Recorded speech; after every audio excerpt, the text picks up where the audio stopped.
the Cinema Judge!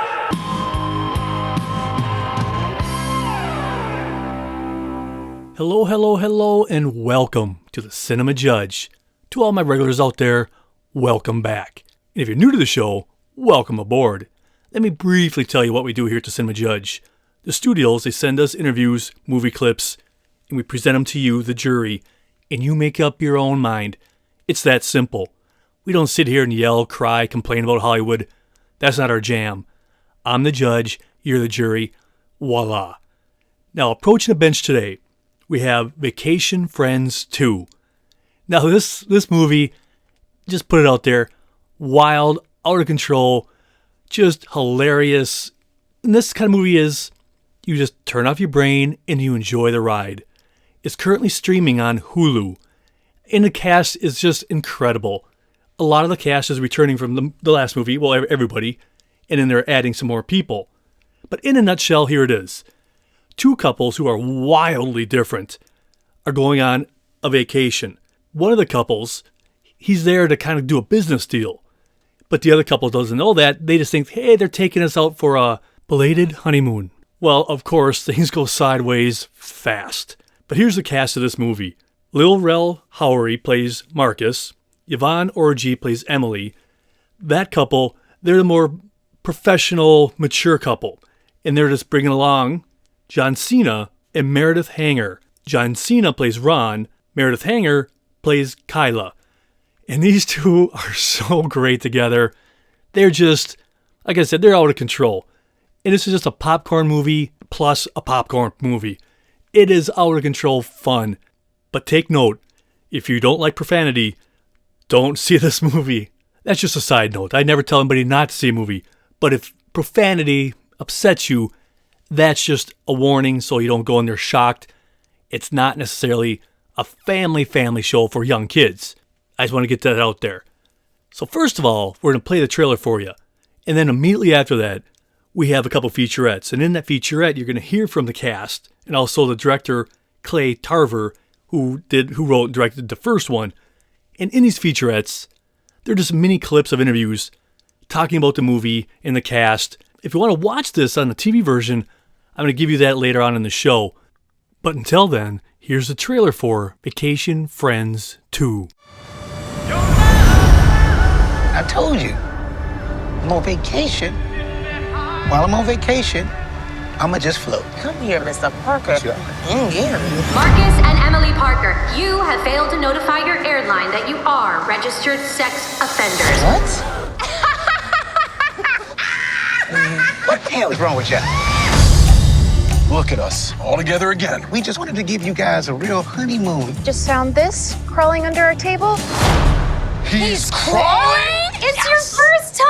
He's a prodigy. He's amazing. What are they doing letting us in a place this nice? How the hell did you get us in here? You didn't tell him. They gonna be long gone by the time I get into my birthday.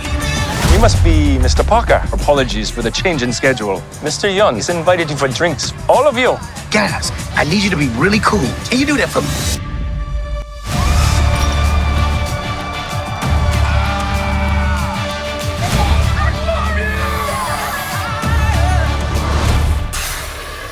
Look who you're talking to. When have we ever not been cool? Literally just released from San Quentin. I got you the best wedding present.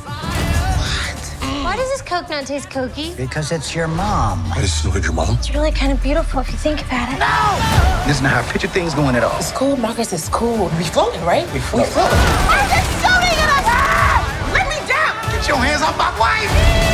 Sit you down! Ever since he showed up, he turned this relaxing family vacation into total chaos. Who does that? We have been through hell. Why don't we just go back? I knew it. Chicken. There's only one thing left to do, surf.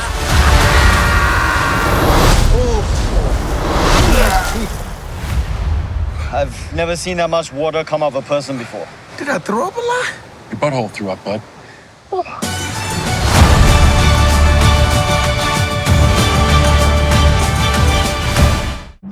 I go into like a goat phase upon orgasm. That's normal, baby. It's like,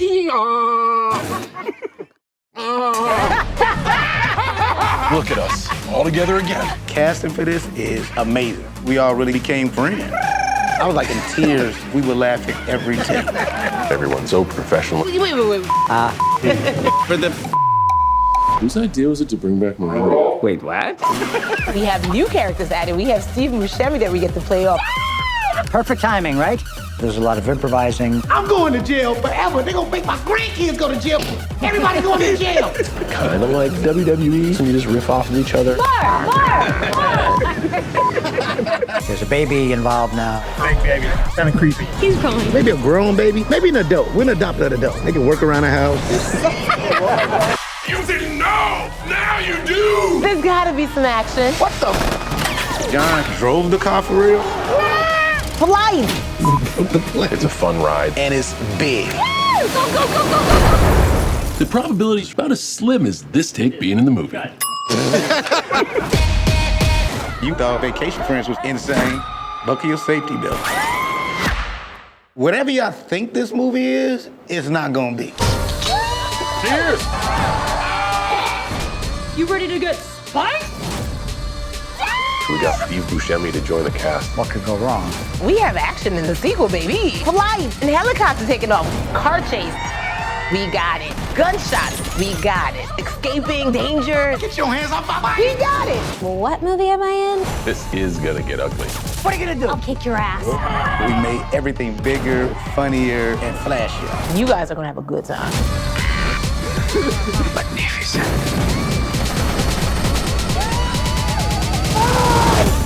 It's gonna be great. You're gonna want a piece of this. Now, I think that pretty much gives you a pretty much good feel about this movie and what it's about. But what I like about actors, directors, and people involved in a film, every individual has their own interpretation of where a movie's at now in a sequel or what it's about. Because obviously they see it from a different perspective based on their character or whatever they're doing in the film. So I'm going to have a bunch of interviews that go back to back addressing this. And I'm not going to get in the way of them because you're here for them, obviously. So first of all, you're going to hear from director Clay Tarver, Lil Rel Howery, John Cena, Meredith Hagner, Yvonne Orji, and then we go back to Meredith just talking about how much talent Yvonne Orji has. And it's just really kind of cool hearing about that from one actress to another, that they could appreciate the true skill and are not threatened by it. They know it enhances their performance and it just makes them a better person. So I just love hearing about that. Vacation Friends 2 is a movie picking up on the last one, where this unlikely friendship between Marcus and Emily and Ron and Kyla all decide to go on a second vacation together. Ron and Kyla have a new baby named Baby Marcus, and Marcus and Emily have decided to sort of treat them, because they got a good deal at this resort in the Caribbean. Only Marcus hasn't quite let out why he got such a good deal and why he's actually there in the first place, which is he's meeting with the hotel group to build a luxury hotel of this kind in Chicago. And so when we meet him, when we meet them all together, it turns out he has this little secret where he's going to party with his friends, let them go, and then he's going to have this big business meeting. But of course, that goes completely wrong. And at first, we think, oh my God, are Ron and Kyla going to be a disaster? But they actually do pretty well with all the business people around.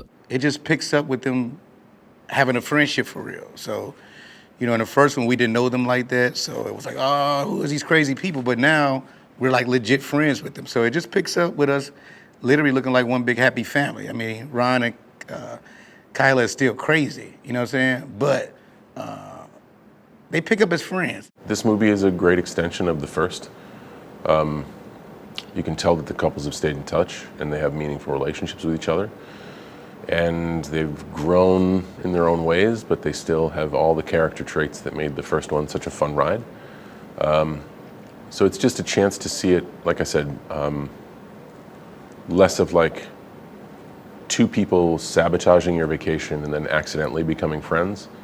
It's more of four friends going on vacation and sabotage occurring in outside elements of the universe. We picked up where our foursome are now going on their honeymoon together, and like they've stayed in touch and they've stayed friends, which is so cute, and now they're going on this big sort of adventure. Unbeknownst to them, Marcus is being sent there because of some business, a big business opportunity that we don't know about, and of course it's probably not going to go well for him having us tagging along. Coming back into the role of Emily was fun. You know, the first Vacation Friends, it was kind of, you know, fish out of water a little bit. Like, all right, who are these zany people that have invaded our lives, and are we able to just kind of let go and let flow? And now, you know, there's some real stakes for Emily. You know, she and Marcus are in a good place. Ron and Kyler are going to be in their lives. It's established. And this time around, Emily's dealing with some personal things of her own. Yvonne Orji is so sweet. She plays Emily. She's a wonderful, wonderful, wonderful person and such a gifted comedian. I think she gets even more of an opportunity in this movie to show what she can do, which is truly incredible. She's so smart. She's so funny. You just heard Meredith talking about the incredible talents of Yvonne Orji. Now up next, more interviews about how talented Lil Rel Howery is. Because first, we're going to hear from the director, Clay Tarver, talk about him. And then we're going to hear from Meredith Hagner. And then after that, we're going to play a clip. Now in this clip, we have both couples at the airport. And they're all excited about going on this belated honeymoon. You hear them all just bantering, and then you hear Lil Rel say, "We're trying to have a baby." And then everybody explodes with joy. And it's just that fun banter amongst friends. And then from off to the side comes some lady from the airport or somebody just there. And she goes, I found this kid crawling around. And they give it to John Cena and Meredith Hagner's characters. And they're like silent at first. And they go, "Oh man, he's learned how to crawl. He's a genius." And the other two are looking at him going, you just let your kid wander away. You weren't even paying attention. But that's just a little snippet of what this tone of this film's about.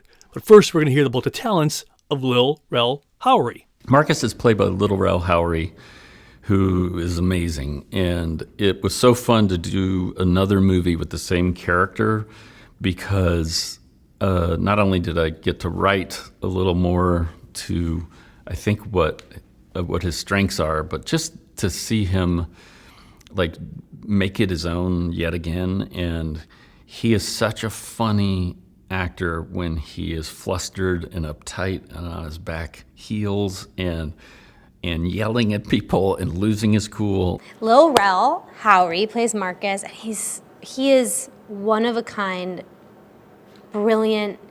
Like, his form of comedy and the way he works is so on another level gifted that you're just kind of like, oh, I'm watching someone that's going to continue to be one of like the people we see for a long time. Obviously he's doing so well, that's why. He reads a scene and then his improvisational skill level is, because I did improv, and watching his sort of level of being able to play and rewrite and have everything be so effortless and organic, it's like I have not seen anyone do that at that level probably ever on set. Well, Marcus and I,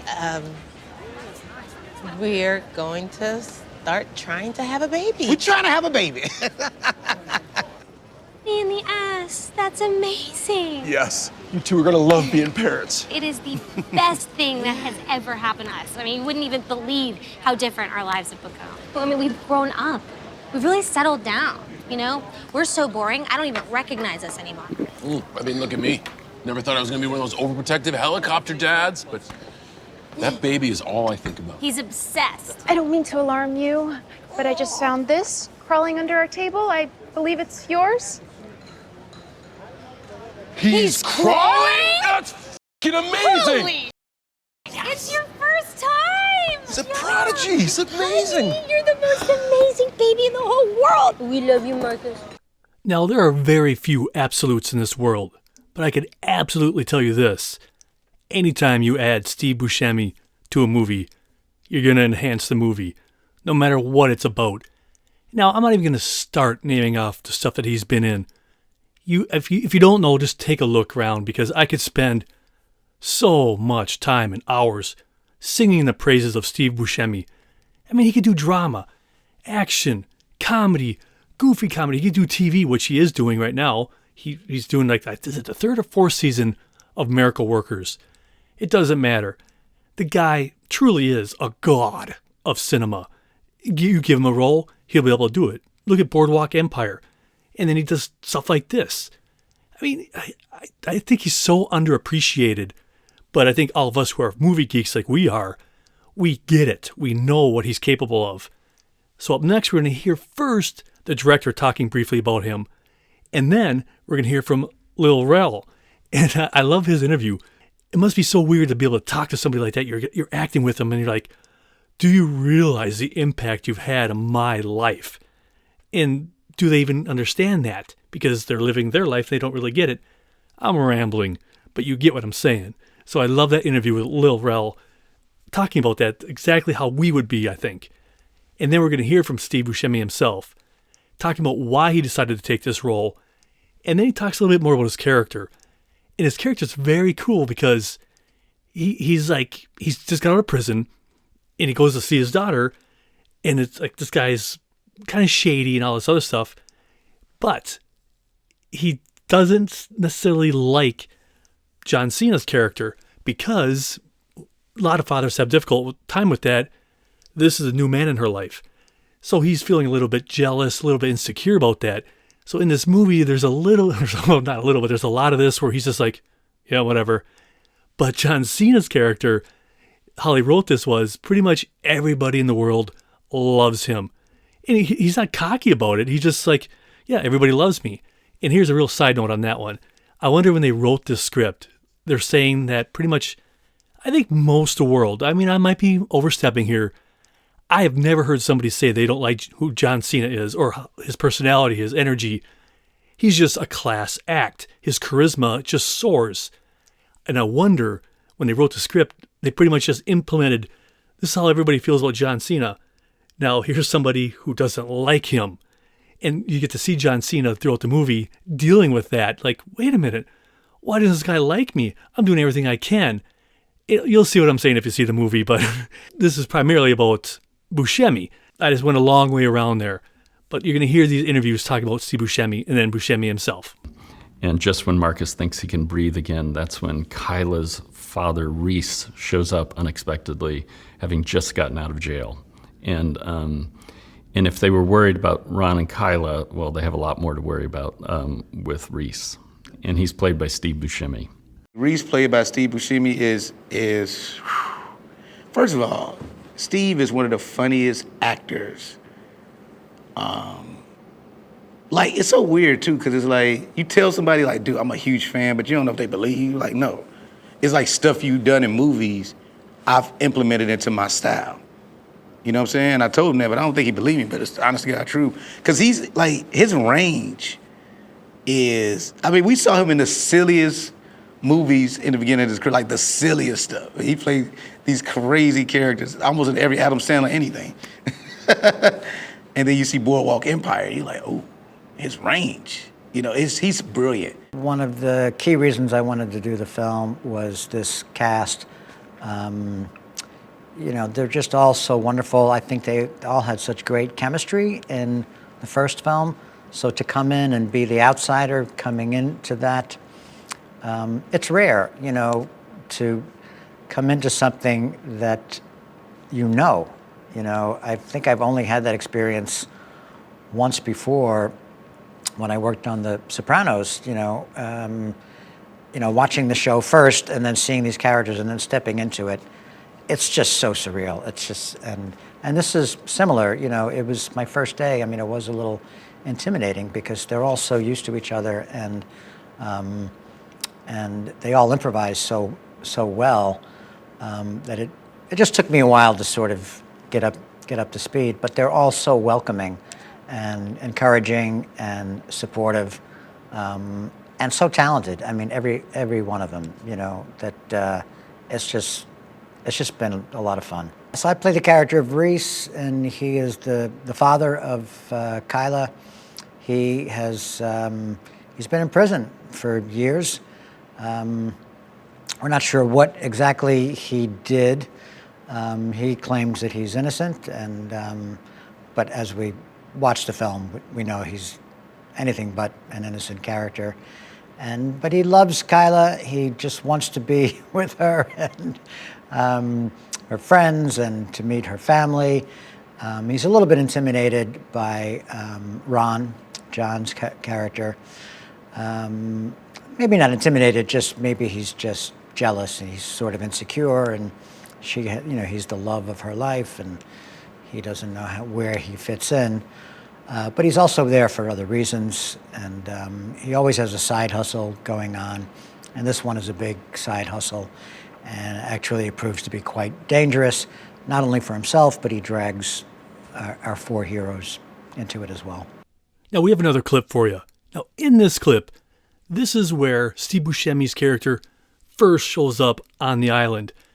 And they might have talked about this already, or else they're going to talk about it in the future here. This was actually shot in Hawaii, but they're saying that it takes place in the Caribbean.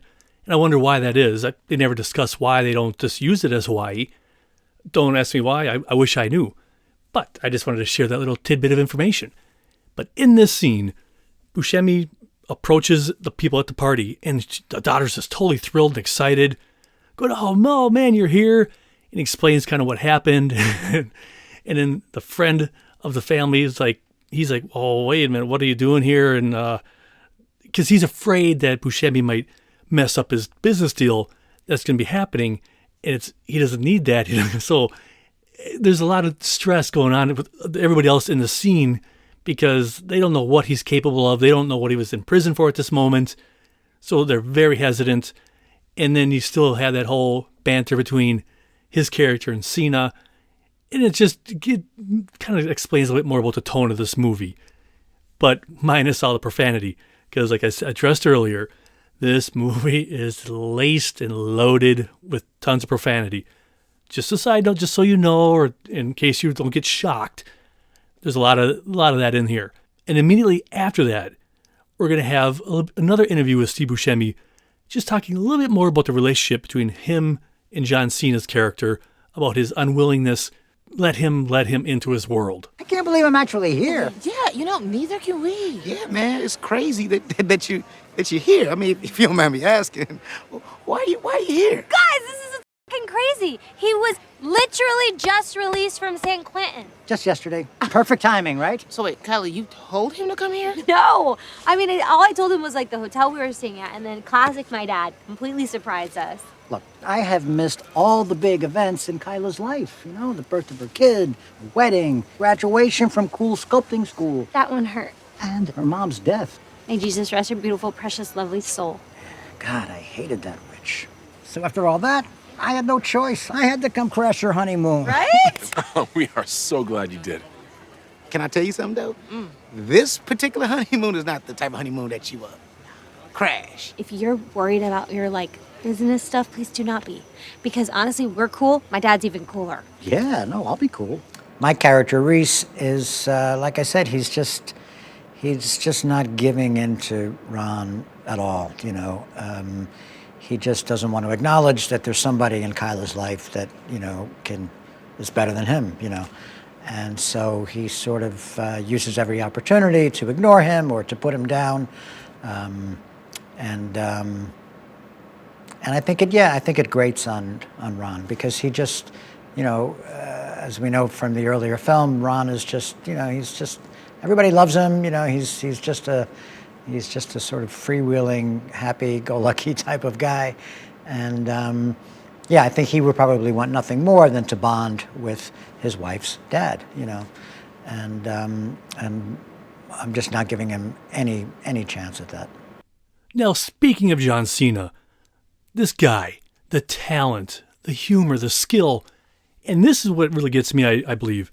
We all know how good he is as an entertainer, but I don't think we truly appreciate how good he is as an actor. Because if you look at his past, doing what he did for the WWE, that takes an incredible amount of talent to entertain, to keep everybody engaged, whether wrestling is your jam or not. His ability cannot be ignored. And I remember seeing him years ago. I think the Marine was his first one, or else he might have been a guest star in some TV show. But even when those happened, you could just feel his charisma. It's just palatable. And it's like, I can't wait for him to explode. And he has. And he's handled it like a champ. Because what I like about him, he doesn't take himself incredibly seriously. I mean, it doesn't seem like he does it at all. He's so generous and kind. He just gives to donations and he helps out people out there without even mentioning it. But his acting ability is, I think something about that is greatly underappreciated. And that's the way it is, I guess, sometimes, especially in comedy, because so many of us out there in the world feel comedy is easy compared to drama. And that's not the case. And I'm not just saying that because I know nothing about acting. It's just people who've told me that doing comedy is so much more difficult than drama. Again, I don't know anything about this stuff, but that's what they say. But it's so awesome to see him just pouring forward and doing so many cool roles. So first we're going to hear the director talking about him, and then we're going to hear John Cena talking about his character. And then we're going to have his clip. Now in this clip, he's at the bar with his friend, and his friend is like, okay, these guys, their deal is you have to do this drinking game, but I'm going to have you sit in for me. And then John Cena's character is like, okay, but you have to realize I'm going to release the beast. Are you prepared for this? In this situation, yes.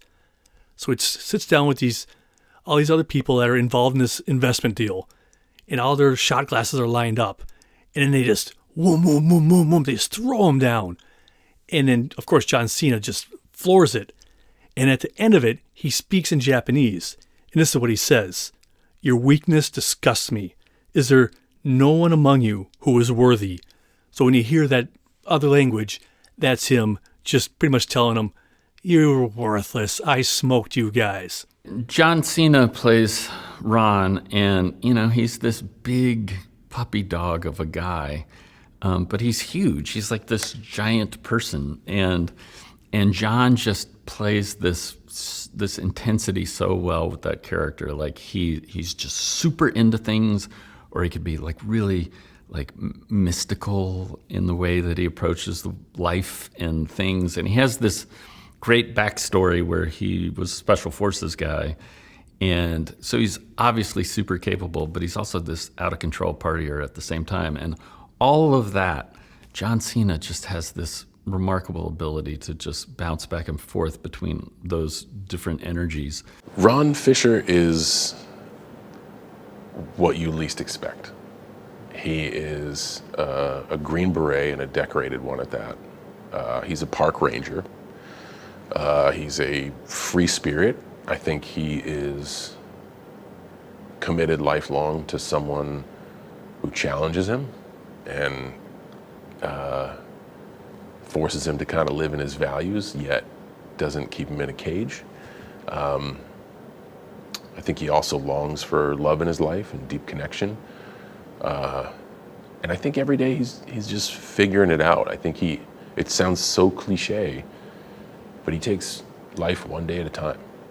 Like, how am I doing today? And if I'm not doing good, how can I get to at least baseline? And then from baseline, how do we get good? And then don't threaten me with a good time, because it's gonna be great. I just want to make sure I'm assessing this correctly. Is this a drinking game? Yes. I need you to pinch hit for me. If I do something like this, I have to unleash the beast. Are you comfortable with that? Yes or no? In this case, yes. All right, you let's do this. No, it's you who's the 야, 자자. 준비. 야.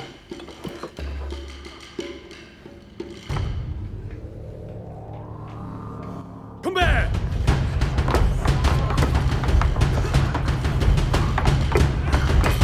Ah! Suck it!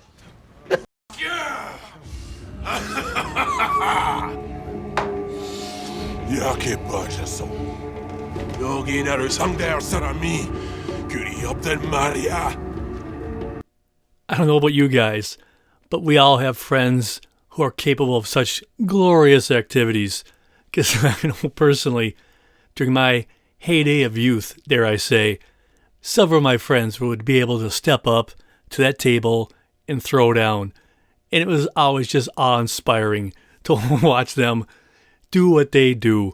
Because some people have certain skills, and you got to use them when they're there to be had. Because you never know when you can save the day. And I know my buddies would have done the exact same thing in that scene, and they would have been quite victorious. Now, here's the deal. If you saw the first Vacation Friends, there was a character in there who was a bit of a bit character, played by Carlos Santos, who played Murillo. Everybody liked him so much. In this one, they stepped up his role. And that's a rarity. From just a bit part to now becoming an essential part of the next film. That says a lot about your talent, skill, and hard work. So coming up first, we're going to hear Meredith Hagner talk about that, about how he just impacted the first one, and now he's doing a lot more in this one. And then we're going to hear from Carlos, and he's talking a little bit more about his character and how he just had that little part, and then how he amped it up. And then we're going to hop on over to John Cena, and he talks about the same thing, how incredibly talented he is. And I love how he describes it, and you'll just see what he has to say. Carlos, who plays Murillo, is so funny. He's such a precise comedic actor. He takes sometimes the smallest moments and makes balls to the wall, strong choices that are so deeply funny. And he's so professional and so prepared, and I think he's gonna be the star of everything in 2 years. In my previous blip, I was only the hotel manager, right? So I was only there in that capacity. But in this sequel, we find that I befriended everybody.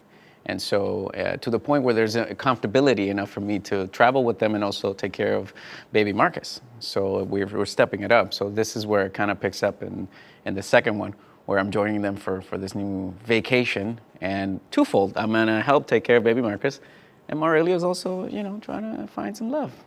Murillo is our hotel attendant from the original Vacation Friends, Carlos Santos, who is extremely gifted. And I just said, you can't just be gifted and nothing comes natural. He's extremely talented and he works extremely hard.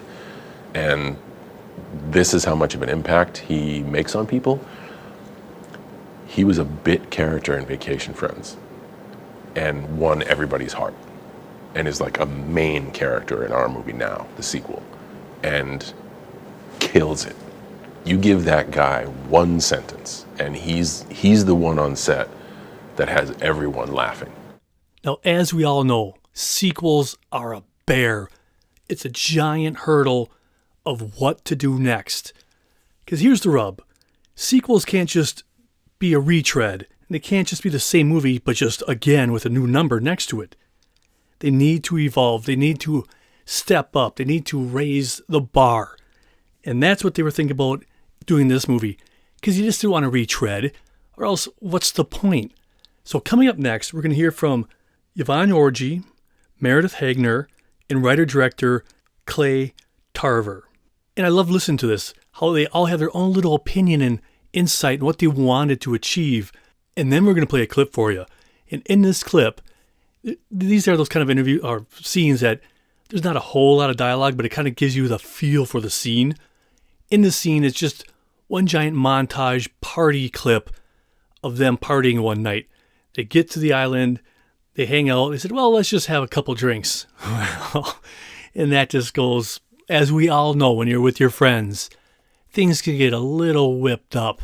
And that's what the scene is. It's just them living it up, having fun with their friends, and you'll see what I'm talking about. The film picks up a couple months to a year or so after Vacation Friends, because Kyla and Ron still need their honeymoon. As you know, they got married at the end of the first movie. And so Marcus has this bright idea. He is ready to close or, looking to pitch himself for this really big deal with a new construction company. It'll be amazing for his business.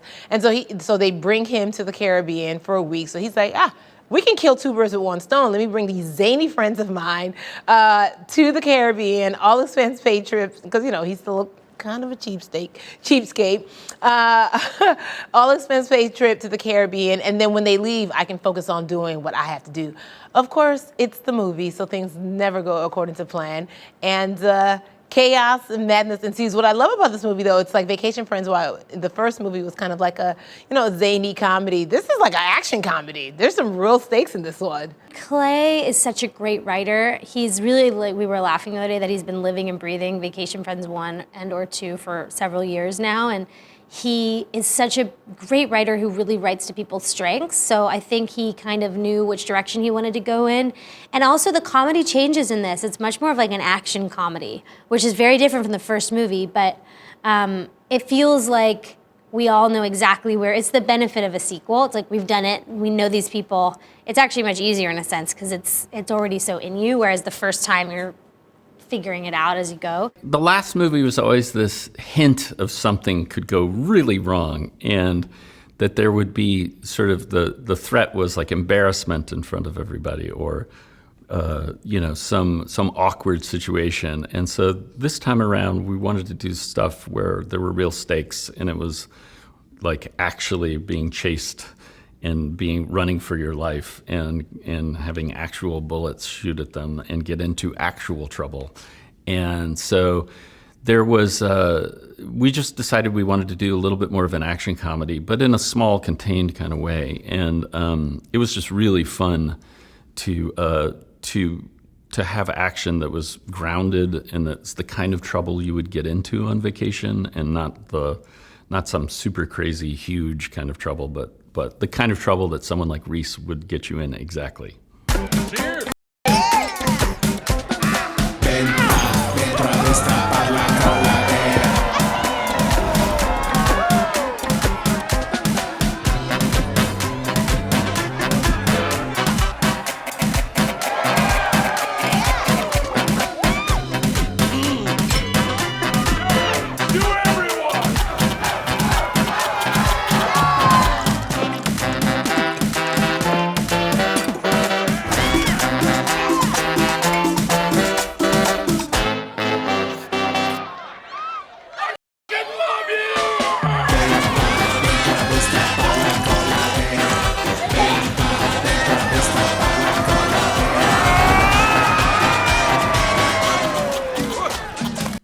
Now, there are some movies out there where you really sympathize with the actors, thinking, wow, they had to endure some massive weather or torturous environment, heat, cold, whatever it is. Some environments that actors have to put up with are unthinkable.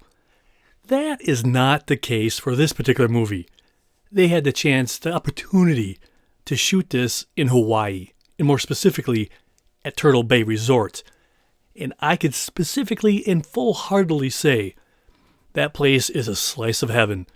Because many, many years ago, my wife and I got married there, or not at Turtle Bay, but we spent several nights at Turtle Bay afterwards. And let me tell you, it's paradise. So coming up next, we're going to hear from Steve Buscemi and John Cena, and they talk about that, shooting in such a marvelous place. Because I kid you not, if you ever have an opportunity, get to Turtle Bay and check it out. Especially the cabins right on the ocean. Your whole wall is one giant glass, like window door thing. You just slide open, you can just keep it open all night, hear the crashing of the waves. It's a magnificent place.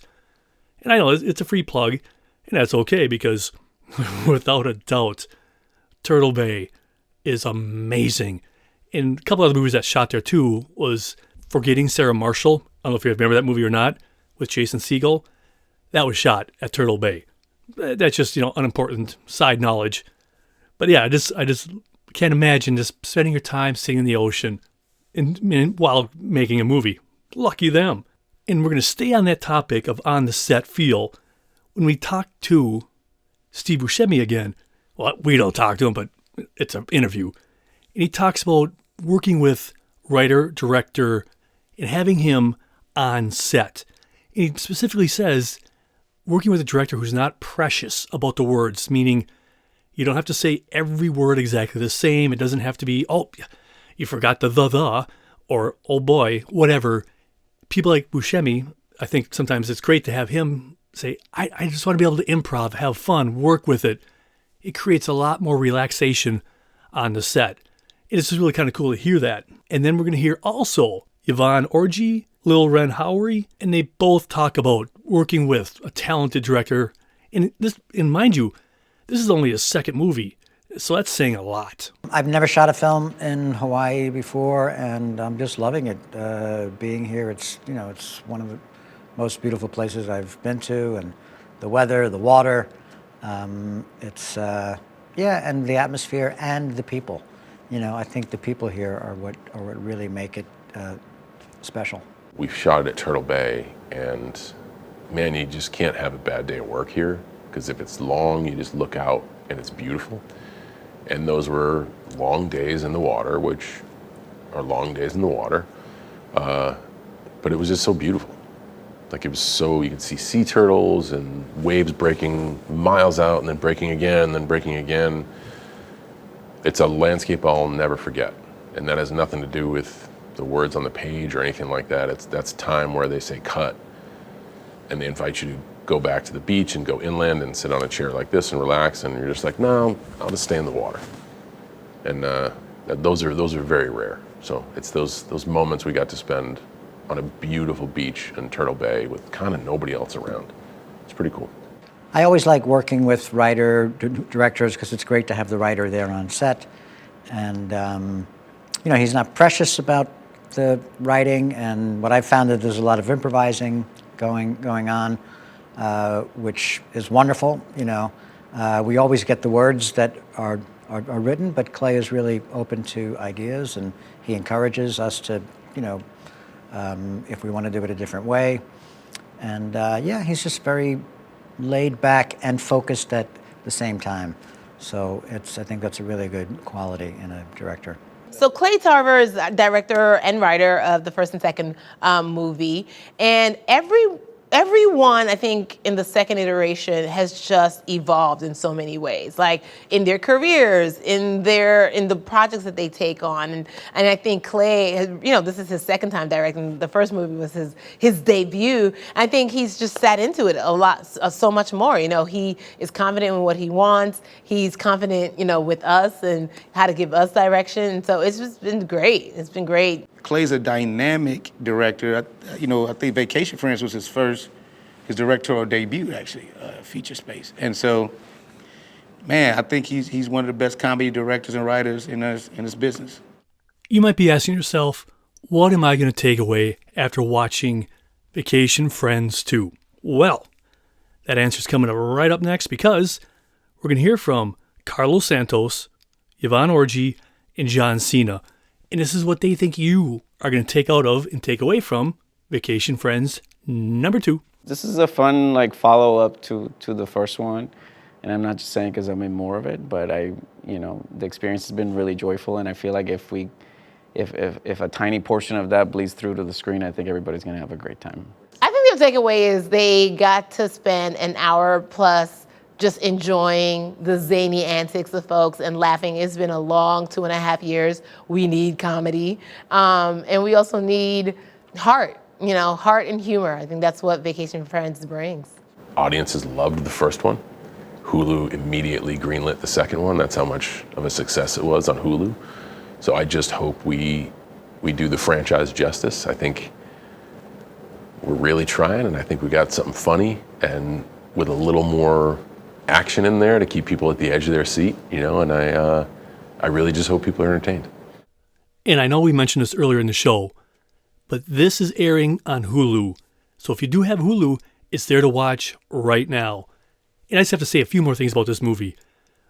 It's way out there, guys. So this won't change your life.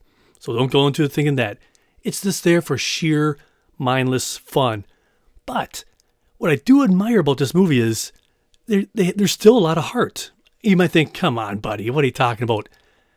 You just can't have raunch and whatever constantly throughout the movie. You have to have heart, or you're not going to invest in these characters. You're not going to be interested in what happens or if everything turns out okay. And what I really like is how they make John Cena no matter what, he could be so sympathetic. You could feel so bad for him. Here's this big, muscular guy, but he's still just so, like the director said at one point, he's kind of like that. He could play that puppy dog person so well, and that vulnerability, and that's not easy to do. And I admire that, because most actors out there, not most, I shouldn't say most, so many actors out there want to be seen as macho, strong, I'm not going to be hurt, I'm never going to lose a fight, or anything like that. He's willing to put himself out there in sometimes the most weird, funny spots that most people would never dream of doing. So I admire his sense of security and self-worth, because I know I could never do most of these things that he does, but he does it, but it's authentic. He's not doing it just for a laugh or just to say, look at me, look what I'm doing. I'm doing all this. No, he does it with a sincerity and honesty. It's just like, he is truly a great actor. And you might, agree with me or whatever you say. It doesn't matter. That's what makes this show different. Everybody can have their own opinion. And this movie it's just there to make you laugh and enjoy and escape for a little bit. That's all this is about. And like I said earlier, it's a popcorn movie. Popcorn and some more popcorn and some more popcorn. That's a joy. You get your friends together, or even if you don't have anybody to hang out with that night, just for you to sit back, laugh, and just forget about life for a while. That's what this kind of movie is. So that's what I had to say, because there's so many great performances in this. And some people are just going to overlook kind of I don't want to say raunchy, but this kind of comedy, they might just overlook it. But if you have Hulu, why not give it a shot? Because what do you got to lose? You can always turn it off. But I think everybody in here just puts out such a fun performance, and just don't think about it. That's the key. Just don't think, have fun. Well, I hope you enjoyed our in-depth look at Vacation Friends 2. If you guys have any questions, comments, concerns, any way to improve the show, please feel free to let me know. cinemajudge@hotmail.com. Or you can go to Instagram, The Cinema Judge. You can go to the Meta Universe. If you're part of that stuff, go out there, look me up, Cinema Judge, and I'm on most platforms. If you go to Threads, I'm there. If you go to, like I said, Tumblr, Hive, Mastodon, Hive, TikTok, I have some videos on TikTok. So if you feel more comfortable going there, leave me a message. I can't grow if I don't know. That's my whole joint here. I just want to share movies with you. I'm not here, like I said, to cry about anything or yell about anything, because we all come from a different background. Any movie can be somebody's favorite movie, because we all want the same thing. We all want to spend our hard-earned money wisely, because at the end of the day, I just want to provide a bubble, a place where you could come here and hide from all the noise, because we know how noisy it is out there. I just want to provide, here's the facts. You make up your own mind. Because I don't like all the noise out there. And I want to always create just a place where you think he could have made this today. Whether you listen to this 2 days from now or 2 years from now. This should be a place where you just go and listen to information about a movie. Because all I hope is that my voice finds you well. And I love hearing from you about how you listen to the show. Some of you listen to it, like I said, maybe 2 or 3 years from now. Or you might be listening to the day it drops. Or you might be going to work, coming back from work, sitting at home, whatever you're doing. I just love it. Some people use it for a nightlight where they play it all night long. That's super cool too. Whatever works. So wherever, whenever, or whatever you're doing, this is for you. This is where I give a shout out to all the people who listened to the last episode. But you might ask yourself, hey buddy, I listened to a lot of the back catalog. That's cool. That's just a lot harder to find out what, because I'd have to take a screenshot of every episode every day to find out which one's new. It's much easier just to look at the last episode and boom, boom, boom. And it gives a general basic idea of maybe what area, country. It doesn't give you anything specific. It just says, hey, this state or whatever. And it means so much to me whenever I see anybody listen to a show, because you could be doing anything in the world, but you take time out of your busy life to listen to this show. It blows me away. All the options you could be doing. And anybody out there who's sharing this with your friends or family, truly, truly honored that you would do that for just it blows me away. So to all my listeners from the United States, United Kingdom, a lot from United Kingdom, a lot from Germany, same thing with Canada, Ukraine, dude, that's nuts. All you're going through, the world is blowing up around you and stress you're going through. You listener in Ukraine, my heart goes out to you and everybody around you. We were shocked and amazed at the world that you have to live in. So for you to take time out of your insanely crazy world, thank you for taking time out of your life, and I hope this helps you escape just a smidgen. So wow, thank you. And Uzbekistan, that's just to name a few of the countries. Minneapolis, Minnesota, Ashton_Tamside, is that right, guys? Brampton, Ontario, Eden Prairie, Minnesota, Savage, Minnesota, Bukhara, is that right, guys? Bukhara. Waldbrandsburg, is that right, guys? I truly apologize for not getting that right. Kyiv City, Frankfurt am Main Hesse, Tottenham Haringey, New Prague, Minnesota, Invergrove Heights, Minnesota, Freiburg im Breisgau, Baden-Württemberg. Yeah, I know, I tortured that one too. Los Angeles, California, Parker, Colorado, Duluth, Minnesota, St. Paul, Minnesota, just to name a few. But honestly, to each and every one of you, taking time to listen to this show, so grateful. And to all you guys who listen to the show more than once or share it, truly, thank you. Now, this week's bourbon shout out goes out to the Minnesota State Fair. I was there a couple times over the last week. Loved it. I've been going there since I've been just probably before I've been born. And it's just a great tradition. And this year, I actually went twice, and then I saw an actual concert. I haven't done that in quite a long time. And I saw Brandi Carlile. She put on one heck of a show. I mean, just solid hits, did some great stuff.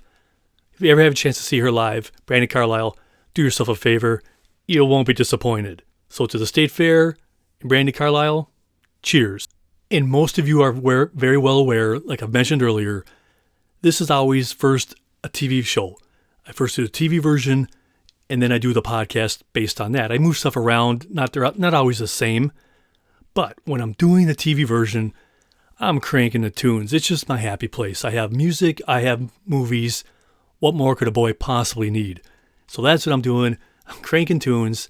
And on this time around, I was feeling, well, this kind of movie is reminiscent-ish of, 80s kind of feel to it, where it's just a fun movie. It's not a big deal. It's just fun. So I figured, hey, that's a great little 80s hairband rock era type thing. So that's what I did. On my phone or my device here that I have next to me, I have Amazon Unlimited. So I have a folder that I have on my thing there, and I just played it, and there's several hundred songs on there, and I just plowed through it. And I'm not going to waste your time mentioning all the songs that are on there, just anything. Just think 80s hair bands or all that era, you name it, it's on there. But not every song on their stuff. It's just ones I selected that are really like oomph for me. Well, that is it. My glass awaits. I'm thirsty. So cheers to you and to the movies. So until next time, be well, be good, and I'm gone. I'm Jeff. Thanks for listening to The Cinema Judge.